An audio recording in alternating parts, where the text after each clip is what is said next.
किसी भी इलेक्शन को जीतने के लिए क्या हमें रिलीजन को बीच में लाना जरूरी है, किसी के रिलीजन को हेट देना जरूरी है? तो यही क्वेश्चन उठता है जब मैंने देखी यहाँ पे उदयनिधि स्टैलिन की ये वाली स्पीच। சிலவற்றை நாம் ஒழிக்கத்தான் வேண்டும், எதிர்க்க முடியாது.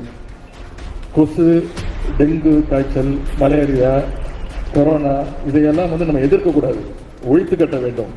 அப்படிதான் இந்த சனாதனம், जिसमें वो अपने पूरे होश और आवाज़ में स्पीच में बोलते हैं कि जैसे यहाँ पे डेंगू, मलेरिया, कोरोना इन सब चीज़ों को ख़त्म करने की ज़रूरत है, इनका हम विरोध नहीं कर सकते हैं, वैसे ही सेम हमें सनातन धर्म को ख़त्म करने की ज़रूरत है, इसका कोई विरोध नहीं कर सकता है। इन्होंने यहाँ पे डायरेक्टली सनातन धर्म को कंपेयर किया बीमारियों से। इनके अकॉर्डिंग सनातन धर्म एक बीमारी है और ये यहाँ पे बोलते हैं इरेडिकेट सनातन धर्म मीन हिंदुओं का संपूर्ण नाश। इनके अकॉर्डिंग हिंदुओं को ख़त्म कर देना चाहिए, वो एक बीमारी की तरह है। अब इस बात को अगर कोई नॉर्मल पीपल बोल देता है रोड पे चलते हुए तो इस बात का भाई उतना ज्यादा जोर नहीं पड़ता है, क्योंकि वो बंदा पावर के अंदर नहीं है, वो कुछ भी नहीं कर सकता है। बट भाई आपको पता है उदयनिधि स्टैलिन कौन है? ये भाई तमिलनाडु के सीएम एम.के. स्टैलिन के लड़के हैं उदयनिधि स्टैलिन।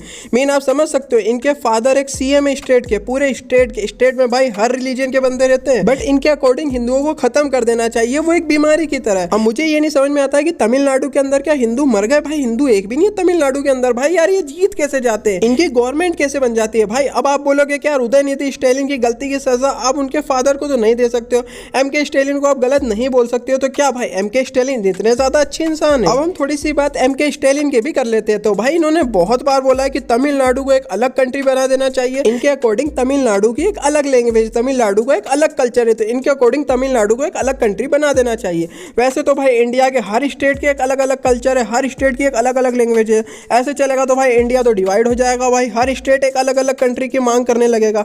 तो यार ये डिवीजन करने वाले लोग होते हैं और ये सीएम होके भाई मतलब ऐसी बात नहीं है कि कोई ऐसे नॉर्मल पीपल है जैसे छोटा मोटा कोई अधिकारी हो उसने बोल दिया तो उसकी बात पे उतना ज्यादा लोड नहीं पड़ता है। बट भाई ये सीएम है, चीफ मिनिस्टर है भाई ये तमिलनाडु के। अब सोचने वाली बात ये होती है यार कि इतनी ज्यादा गलत बात करने के बाद भी, हिंदुओं को इतना ज्यादा गलत बोलने के बाद भी, जबकि तमिलनाडु के अंदर भी हिंदू है। अब मुझे ये नहीं समझ में आता कि इनके अंदर इतनी पावर आ कैसे जाती है। उसमें भी गलती भाई हिंदुओं की, इतना ज्यादा ये गलत बोलते हैं, इनके बाद भी इनकी गवर्नमेंट बन जाती है। अब अगर आप इंडिया को साइड करो, किसी और कंट्री में जाके देखोगे, अगर उसकी मेजोरिटी को इन्होंने ऐसे बोल दिया डायरेक्ट खत्म करने के बाद, मेरी गारंटी है भाई कि बंदे बच नहीं पाएंगे और इनमें इतनी हिम्मत भी नहीं होगी कि किसी और कंट्री में जाके उनकी मेजोरिटी को बोल दे बड़ा हिंदू तो सहिष्णु है, हिंदू तो भाई सह लेता है, हिंदू को कोई मतलब ही नहीं है, हिंदू को रिलीजन से कोई मतलब नहीं है, तो भाई ये हिंदुओं को बोल सकते हैं, इंडिया के अंदर रह के हिंदुओं को कुछ भी बोल सकते हैं, भाई वो चुपचाप सुनेगा। अब इतनी बड़ी बात बोलने के बाद भी उदयनिधि स्टैलिन को थोड़ी सी भी शर्म नहीं है। वो बोलते कि मैं इस बात को रिपीट करूंगा, मैं इस बात को बार बार बोलूंगा कि मैंने कुछ भी गलत नहीं बोला है। मतलब यार आप समझ सकते हो कि उनको अपने किए पे पछतावा भी नहीं है। मतलब उनकी फितरत ही यही है कि वो हिंदुओं को खत्म करना चाहते हैं, ये उनका मन है, ये उनकी प्लानिंग है और साथ में गवर्नमेंट भी उनकी है। अब देखने वाली बात ये होगी कि जो नेक्स्ट इलेक्शन होंगे तमिलनाडु में, उसमें वहाँ की हिंदू पॉपुलेशन भाई कैसे रिएक्ट करती है। मतलब 80% से ज़्यादा पॉपुलेशन वहाँ पे हिंदू की है, ये ग्राफ में दिखाया जाता है। पता नहीं भाई ये ग्राफ सही है कि गलत है, वहाँ पे है भी हिंदुओं की इतनी पॉपुलेशन या फिर नहीं है। बट अगर है तो भाई उनको यहाँ पे वोट से जवाब देना चाहिए इस वाली बात का, जैसे कि ये आगे चल के भाई ऐसी बात करने के लायक ना बचे।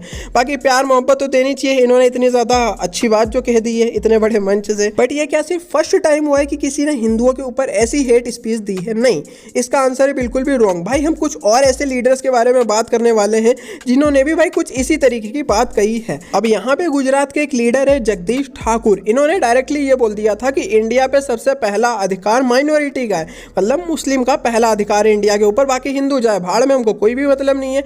मतलब मुझे कभी कभी यही नहीं समझ में आता कि कांग्रेस पार्टी डायरेक्ट क्यों नहीं बोल देती है कि हम माइनॉरिटी की पार्टी हैं, हमको माइनॉरिटी से मतलब है, मेजोरिटी को हम खत्म करना चाहते हैं, जैसे मौका मिलेगा वैसे खत्म करेंगे, बट हम सिर्फ माइनॉरिटी के हैं, हमको हिंदुओं से कोई मतलब नहीं, हिंदू जाए भाड़ में। भाई कांग्रेस को ओपनली बोल देना चाहिए। और ऐसी बात नहीं है कि कांग्रेस ने बोला नहीं है, भाई राहुल गांधी ने अपने मुंह से स्पीच के अंदर बोला है इन हिंदुत्ववादियों को बाहर निकालना है, कि हिंदुत्ववादियों को हमको इस देश से बाहर भगाना है। भाई बंदे ने मुंह पे बोल दिया है कि उसको हिंदुओं को देश से बाहर भगाना है। उसके बाद भी भाई हिंदू देख रहा है, अंधा बना हुआ है, सुन रहा है, बहरा बना हुआ है, उसको कोई मतलब नहीं कि कांग्रेस क्या बोल रही है। कांग्रेस ये बात ओपनली बोल रही है कि हम एक मुस्लिम पार्टी है, हम एक क्रिश्चियन पार्टी है, हमें कोई मतलब नहीं है हिंदुओं से। भाई हिंदू जाए भाड़ में, हमको कोई भी मतलब नहीं है और हम हिंदुत्ववादियों को इस देश से बाहर भगाएंगे। अब अभी कुछ दिन पहले राहुल गांधी ने यहाँ पे भारत जोड़ो यात्रा भी निकाली निकाली थी, मतलब ये भारत को जोड़ना चाहते थे। अब तमिलनाडु में ये वहां पे जाके मिले थे जॉर्ज पुनिया से, उनके साथ ये चले थे। अब वहां पे जॉर्ज पुनिया इनके फेस पे बोल देते हैं कि हिंदू गॉड्स को मैं नहीं मानता हूँ, ये हिंदू गॉड्स का अपमान करते हैं। बट क्या जॉर्ज पुनिया ने सिर्फ हिंदू रिलीजन को टारगेट किया? नहीं भाई, उन्होंने अपनी कंट्री को भी टारगेट किया। वो भाई डायरेक्टली ये बोलते हैं कि मुझे इस भारत माता पे चप्पल पहन के चलने की जरूरत पड़ती है, वरना इसकी धूल से मेरे पांव गंदे हो जाएंगे, मुझे कोई स्किन की डिसीज भी हो सकती है, मुझे एलर्जी हो सकती है, बहुत सारी चीजें वो बोलते हैं। अब ये बात ये उस कंट्री के लिए बोल रहे हैं जिसका ये खा रहे हैं। यहाँ पे भाई बॉर्डर पे हमारे आर्मी के सोल्जर्स एक एक इंच जमीन के लिए भाई वहाँ पे तैनात है, वो खड़े हैं भाई सिक्योरिटी देने के लिए खड़े। किसान भाई जो यहाँ पे दिन रात खेत में मेहनत कर रहे हैं, अन्न उगा रहे हैं, फसलें तैयार कर रहे हैं, उसके बाद खाना आ रहा है भाई, ये इसी देश का खा रहे हैं। अगर तुम्हें इस भारत की मिट्टी से इतनी ही एलर्जी, इतनी ही ज्यादा खराब लगती है तो भाई क्यों खाते हो इस देश का? मत खाओ ना भाई, छोड़ के चले जाओ इस देश को, कोई जरूरत नहीं है भाई ऐसे बंदों की जो इस देश को खराब बोलते हैं ना, उनको इस देश में रहने की भी कोई जरूरत नहीं है। इनके ऊपर भाई FIR होनी चाहिए, इनको तो भाई पूरी जिंदगी जेल में डाल देना चाहिए, क्योंकि भाई ये देशद्रोही कहलाते हैं। अब हम बात कर लेते हैं जी परमेश्वरा के बारे में। तो पहले मैं बता देता हूँ कि ये है कौन। तो ये कर्नाटका के होम मिनिस्टर है, मतलब कर्नाटका के गृह मंत्री। अब जी परमेश्वरा यहाँ पे उदयनिधि स्टालिन से भी आगे निकल जाते हैं। उदयनिधि स्टालिन बोलते हैं मुझे हिंदू रिलीजन को खत्म करना है।